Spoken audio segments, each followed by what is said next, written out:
नमस्कार। मैप के माध्यम से जो भी हम लोग ज्योग्राफी के बारे में स्टडी कर रहे हैं, उसकी कड़ी में अगला वीडियो आप लोगों के सामने है। समय ना गंवाते हुए हम सीधे अपने टॉपिक पे चलेंगे। और मोस्टली मैंने ये सोचा कि जब कॉन्टिनेंट को पूरा करने से पहले जलवायु और उसकी फिजियोग्राफी को पहले पूरा कर लें, तो अगर मान लीजिए कि अफ्रीका कॉन्टिनेंट को हम पढ़ रहे हैं, तो यहाँ पे जलवायु जो भी है वो थोड़ा समझ में आए। तो इस जो हमारी जलवायु का जो पहला वीडियो है, आज आप लोगों के सामने आएगा। इसमें मैं भूमध्य रेखीय जलवायु को बहुत विस्तृत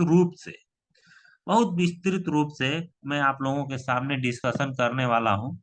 तो आप लोग वीडियो के अंत तक बने रहेंगे और मैं कोशिश करूंगा कि जितनी भी इसमें चीजें हैं जो मेरी जानकारी की हैं और मैंने कई सोर्सों से देखा है, तो उसको पूरा कर दूं मैं। तो देखिए, पहला ये देख लीजिए, ये एक लाइन जा रही है, यहाँ से आप लोग देख रहे होंगे। ये क्या है?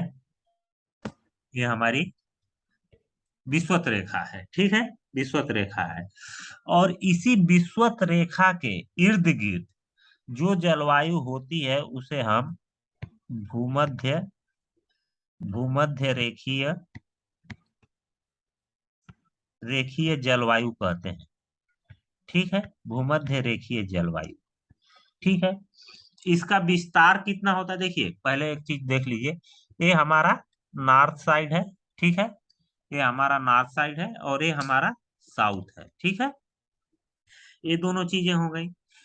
जो हमारा अक्षांशीय विस्तार है, इधर को इधर का जो भी अक्षांशीय विस्तार होता है उसे साउथ से डिनोट करते हैं। इधर का जो भी अक्षांशीय विस्तार होता है उसे नॉर्थ का। एग्जाम्पल के तौर पे 30 degree north, 40 degree north, 20 degree north, ठीक है, 10 डिग्री नॉर्थ, ऐसे करके करते हैं। इधर वही example same to same, 40 degree south, 30 degree south, 20 degree south और 10 डिग्री साउथ। ये चीजें हमें स्पष्ट हैं।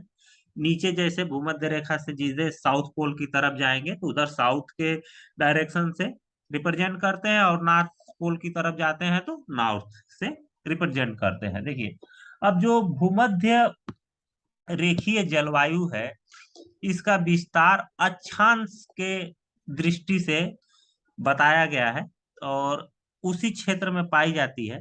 तो अक्षांशीय दृष्टि से ही देख के हम लोग आगे बढ़ेंगे, ठीक है। अब देखिए, जैसे 0 डिग्री हो गई, ठीक है। अब कह रहा है कि भूमध्य रेखा के, ये भूमध्य रेखा है, भूमध्य रेखा के उत्तर और दक्षिण में 5 से लेके, देखिए ये मत सोचिएगा कि ज्यादा हो रहा है तो ये हो गया, मतलब 10, बस केवल समझाने के लिए इस चीज को मैंने आप लोगों के सामने लाया हूँ, ठीक है, समझाने के लिए बस। ठीक है, ये मत कि पिन पॉइंट लेके कहने लगे कि नहीं नहीं आप ये बना रहे हैं तो यहाँ से इतना ही नीचे होगा, ये सब चीजें नहीं। तो 5 डिग्री नॉर्थ से लेके 10 डिग्री नॉर्थ तक, और same to same 5 degree south से लेके 10 डिग्री साउथ तक इसका फैलाव होता है। किसका फैलाव होता है? भूमध्य रेखीय जलवायु का, भूमध्य रेखीय जलवायु का, ठीक है, इसका फैलाव होता है, ठीक है। ये चीजें हो गई, इतना हमें समझ में आ गई किसका अक्षांशीय फैलाव कितना है, ठीक है। और इस क्षेत्र को जलवायु प्रदेश भी कहा जाता है, भूमध्य जलवायु प्रदेश भी इसे कहा जाता है, ठीक है, भूमध्य जलवायु प्रदेश, ठीक है। अब देखिए, हम आप लोगों को एक चीज बता दे रहा हूं कि इसमें मैं मुख्यतः उन क्षेत्रों को डिस्कस करूंगा जहां एकदम परोक्ष रूप से ये जलवायु देखने को मिलती है। छोटे छोटे रीजन, जैसे ऑस्ट्रेलिया का ये वाला रीजन हो गया, एकदम ये वाला छोटा सा रीजन है, देखिए यहाँ पे छोटा सा एकदम रीजन है, मतलब माइन्यूट सा। यहाँ पर भी आपको भूमध्य रेखीय जलवायु देखने को मिलेगी, ठीक है, भूमध्य रेखीय जलवायु। मगर जो इसमें मैं डिस्कशन करने के में हूँ कि उन क्षेत्रों को डिस्कशन यहाँ पे किया जाए जो मुख्यतः हमेशा इस जलवायु से लाभान्वित होते हैं और बड़े क्षेत्र हैं। तो इसमें देखिए जो क्षेत्र है हमारे यहाँ से पहला आप लोग इसमें देख सकते हैं अमेजान के जंगल। ठीक है, अमेजान के जंगल जो है वो कहाँ पाए जाते हैं? ब्राजील में पाए जाते हैं। ठीक है, ब्राजील में, यहाँ पे इस क्षेत्र में, इस क्षेत्र में। ठीक है, इस क्षेत्र में देखिए जहां पे मैंने थोड़ा सा इसको भी ले लीजिए, इस क्षेत्र में। ठीक है, तो ये वाली जो क्षेत्र जो ये यहाँ पे मैं अपना इसको रंग रहा हूँ, ठीक है, ये पूरा इसमें देख सकते हैं ये अमेजान क्षेत्र है। ठीक है, यहाँ पे अमेजान के जंगल है और अमेजन नदी का ही यहाँ पे बेसिन है। ठीक है, यानी कि अफवाह क्षेत्र। तो ये दक्षिण अमेरिका महाद्वीप है। ठीक है, दक्षिण अमेरिका महाद्वीप। ठीक, और इस क्षेत्र में हमें भूमध्य रेखीय जलवायु आपको देखने को मिलेगी। ठीक है, भूमध्य रेखीय जलवायु। ठीक है, और यहाँ पे सदाबहार वन पाए जाते हैं। ठीक है, सदाबहार वन। तो ये हो गए भूमध्य रेखीय जलवायु का क्षेत्र। ठीक है, अब इसमें जैसे देखिए ये देश है यहाँ पे, ये इक्वाडोर। ठीक है, कोलंबिया, कुछ पार्ट पेरू का, वेनेजुएला का, इधर जितने भी देश हैं, ब्राजील का मुख्य पार्ट। ठीक है, तो ये सब आपके भूमध्य रेखीय जलवायु में आएंगे। ठीक है, देखिए जैसे मैं लिख दे रहा हूँ। ठीक, इक्वाडोर। ठीक है,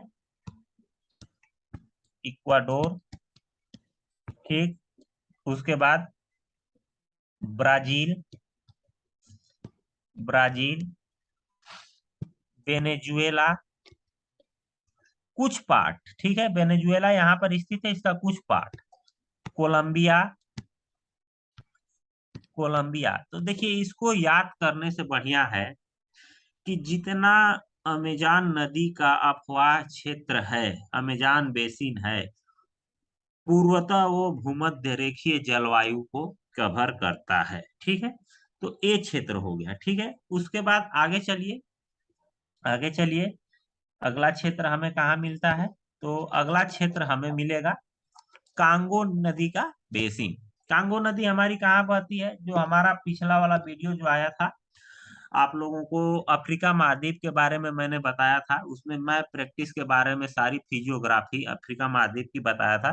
तो देखिए कांगो नदी जो है यहाँ से कटिंगा प्लेटू से निकलती है और ऐसे बहते हुए ये ऐसे जाकर अटलांटिक ओशियन में गिरती है। और कांगो नदी जो है वो भूमध्य रेखा को 2 बार कट करती है। ठीक है, कटिंगा प्लेटू ये, ठीक है, एकदम एग्जैक्ट देख लीजिएगा, ये कटिंगा प्लेटू है और यहीं से निकलती है। ठीक है, अब देखिए कांगो का, अभी कांगो नदी का जितना भी बेसिन है ना, ये वाला क्षेत्र बेसिन पूरा देख लीजिए। एक सेकंड मैं बता रहा हूँ, क्योंकि ये मैप थोड़ा छोटा है तो इस पे एग्जैक्ट एकदम बनाया नहीं जा सकता है। ठीक है, मगर मैं कोशिश कर रहा हूँ कि इस पे इसको बना के दिखाया जाए और समझाया जाए। ठीक है, तो ए वाला जितना भी क्षेत्र है, ठीक, ए वाला क्षेत्र, ये आपका भूमध्य रेखीय जलवायु के क्षेत्र है। ठीक है, जिसमें डेमोक्रेटिक रिपब्लिक ऑफ कांगो एक देश है, वो पूरा पूर्णतया आता है। यहाँ पे इक्वेटर गिनिया है, गबन है। ठीक है, ये सब क्षेत्र आते हैं। ठीक है, उसके बाद गिनी तट। गिनी तट का मतलब ये वाला क्षेत्र, ये भी आपका भूमध्य रेखीय जलवायु से आच्छादित होता है।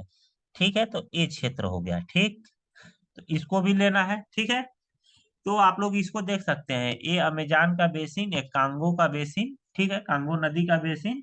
ठीक, गिनी तट। अब आगे चलिए, अगला जो क्षेत्र कहाँ है?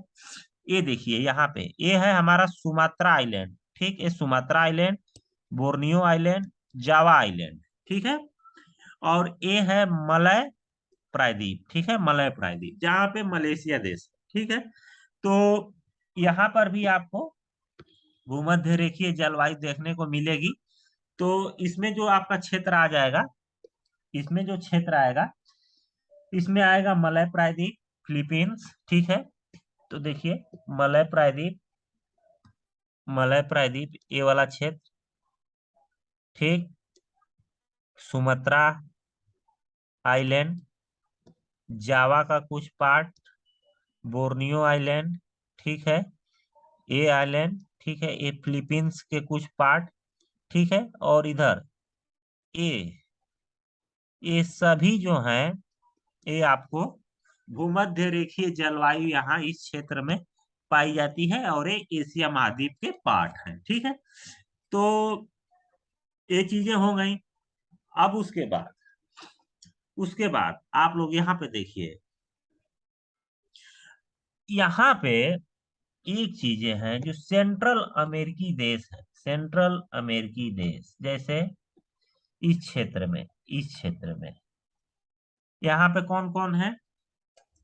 निकारागुआ है, निकारागुआ है, पनामा है, होंडुरास है, ठीक है, ग्वाटेमाला है, आदि जो ये प्रदेश हैं, ये भी भूमध्य रेखीय जलवायु को से आच्छादित होते हैं,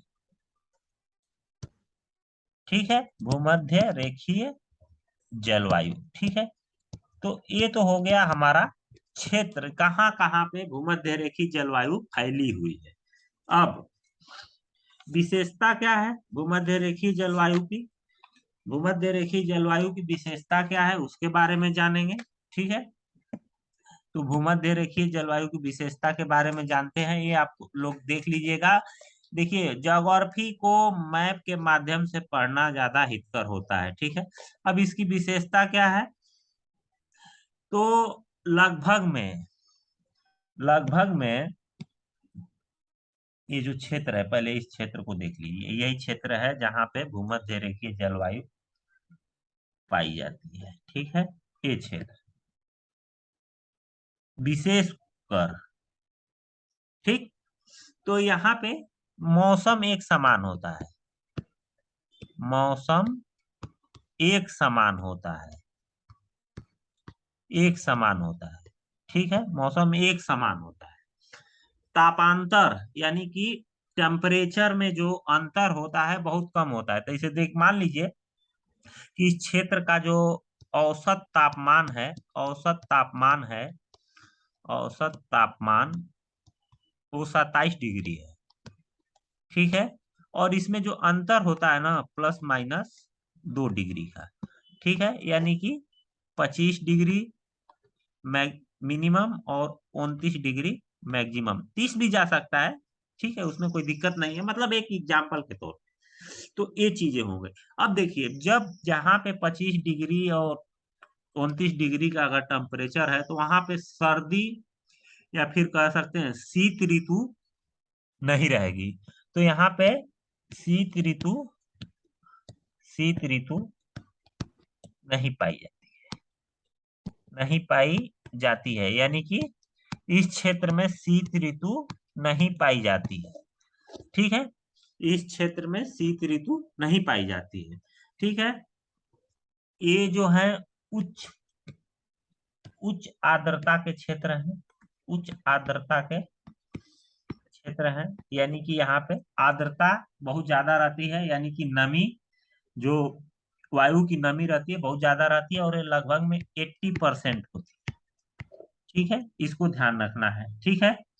इस क्षेत्र में बता ही चुका हूं। अब यहाँ पे जो वर्षा होती है, अत्यधिक वर्षा, ठीक है, अत्यधिक वर्षा यहाँ पे होती है, ठीक है, इस क्षेत्र में अत्यधिक वर्षा होती है, जैसे कि 200 से 300 सेंटीमीटर तक ये वर्षा होती है यहाँ पे, ठीक है, 200 से 300 मीटर सेंटीमीटर, सॉरी, सेंटीमीटर तक यहाँ पे वर्षा गिरती है, ठीक है। तो इसको भी, ये भी एक इसकी विशेषता है इस क्षेत्र की, ठीक है।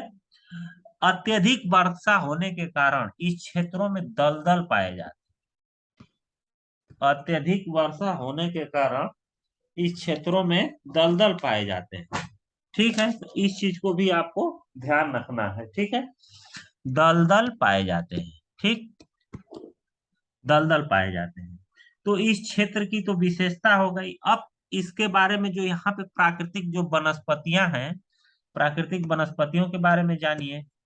कि प्राकृतिक वनस्पतियां कौन कौन सी यहाँ पे प्राकृतिक वनस्पतियां मिलती हैं। तो इस क्षेत्र में सघन, ठीक है, सघन, सघन, देख लीजिएगा इस क्षेत्र को मैं पहले ही डिमार्केट कर दिया हूं। सघन सदाबहार, सदाबहार वन पाए जाते हैं। सघन एवं सदाबहार हरे भरे वन पाए जाते हैं। ठीक, उसके बाद अगला क्या है, इसमें जो मुख्य वृक्ष होते हैं mahogany, mahogany, mahogany, cinchona, cinchona, आप लोगों को पूरा लिख लेना है, सिनकोना, ठीक है, आबनूस, आबनूस, ठीक है, एबोनी, इन वृक्षों के नाम याद होने चाहिए। पूछ देगा कि एबोनी किस जलवायु क्षेत्र का प्राकृतिक वनस्पति है, तो आप लोगों को इसमें याद होना चाहिए, महोगनी, सिनकोना, आबनूस, एबोनी, ठीक है, एबनूस,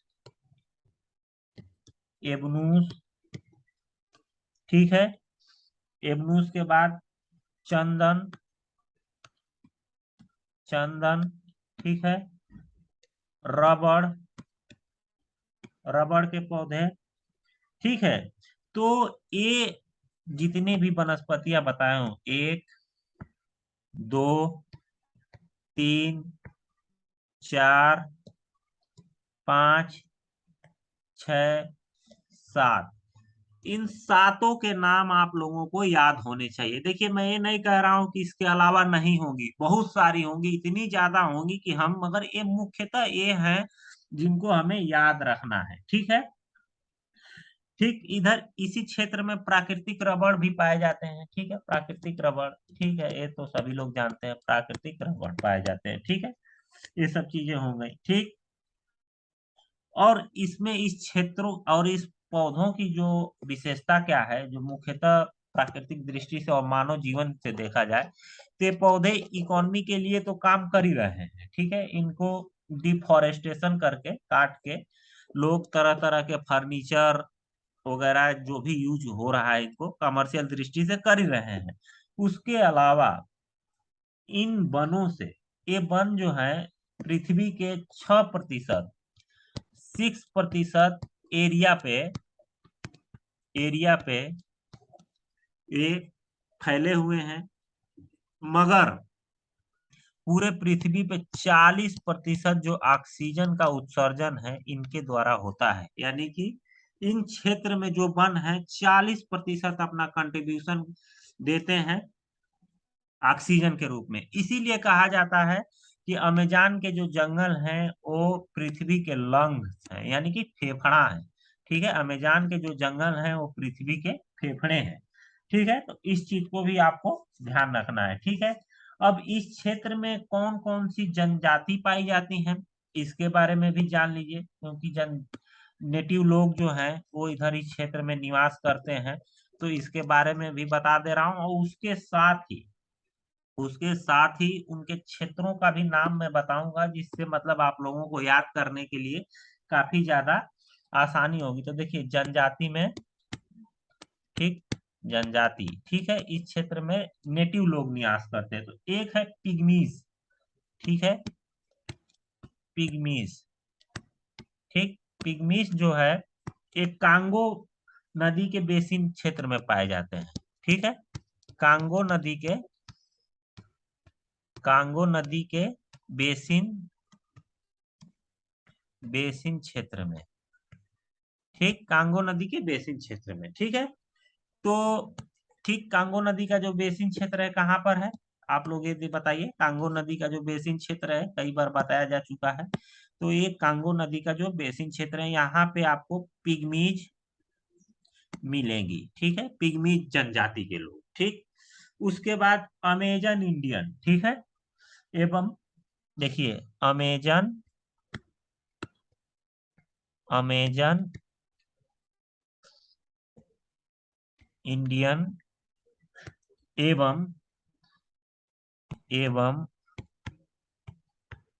12 जनजाति, 12 पढ़ लीजिए या फिर पूरा पढ़ लीजिए, जो भी हो, 12 जनजाति। ठीक है, ये कहाँ मिलेंगे आप लोगों को?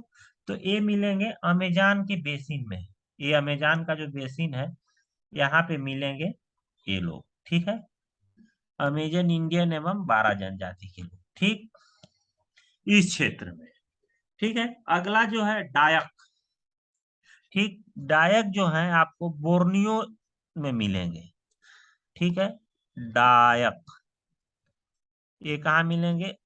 बोर्नियो आइलैंड पे। ठीक है, बोर्नियो आइलैंड पे ये डायक मिलेंगे। ठीक, उसके बाद क्या है? सेमांग। सेमांग्स। सेमांग्स कहाँ मिलेंगे आपको? ये मलेशिया क्षेत्र में। ठीक है, इस वाले क्षेत्र में, ये मलेशिया देश है, यहाँ पे मिलेंगे सेमांग्स। उसके बाद हेड हंटर। ठीक है, हेड हंटर। हेड हंटर आपको मिलेंगे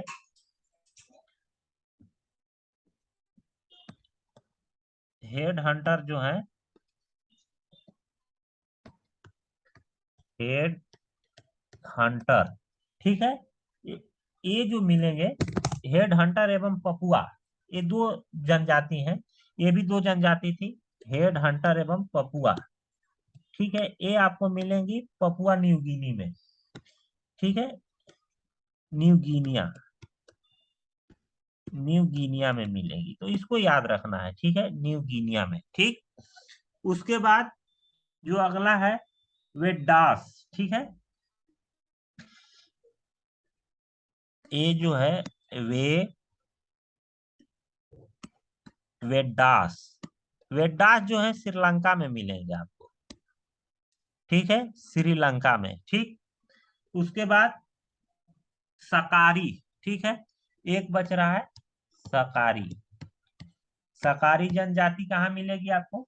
मलेशिया के घाटी क्षेत्र में। मलेशिया के घाटी क्षेत्र में सकारी मिलेगी आपको, मलेशिया के घाटी क्षेत्र में। तो दोस्तों, ये था हमारा भूमध्य रेखीय जलवायु क्षेत्र का वीडियो। अगर आप लोगों को वीडियो पसंद आए तो लाइक जरूर करिएगा। तब तक के लिए नमस्कार, जय हिंद, जय भारत।